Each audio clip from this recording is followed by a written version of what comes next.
Magandang araw, Malacanang Press Corps. Kapag sangkot, walang lusot. Pinawi ng Pangulo ang agam-agam kung mapapanagot ba ang lahat ng sangkot sa maanumalyang flood control projects nang sabihin niyang, they will not be spared. Anybody will say, hindi, wala tayong kinikilingan, wala tayong tinutulungan. Wala namang maniniwala sa hanggang walang ginagawa. So, gagawin namin.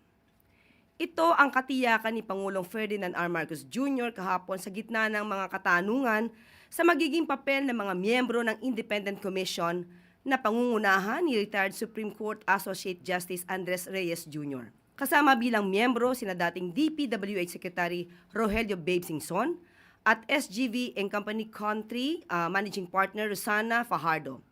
Samantala, magsisilbing special advisor naman si Baguio City Mayor Benji Magalong. Binigyan diin ni Pangulong Marcos Jr.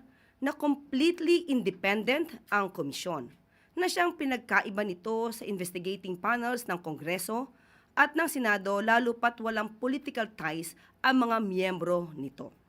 Ayon sa Pangulo, makakaasa ang taong bayan na gagawin ng pamahalaan at ng Independent Commission ang kanilang tungkulin upang mapanagot ang sinumang responsable sa anomalous flood control projects. Paglilinaw ni Pangulong Marcos Jr., hindi problema ang halaga na nabibigay para sa flood control projects kundi kung paano ito ginagamit ng mga tiwaling individual. Samantala, nauunawaan ng Pangulo ang sentimiento at galit ng taong bayan sa walang habas na korupsyon sa flood control projects na una ninyang isiniwalat sa pamamagitan ng sumbong sa Pangulo.ph. Bukod sa pagpapahayag ng suporta sa karapatan ng mga mamamayan, nananawagan naman ang Pangulo na panatilihin ang kapayapaan at kaayusan sa mga gagawing kilos protesta.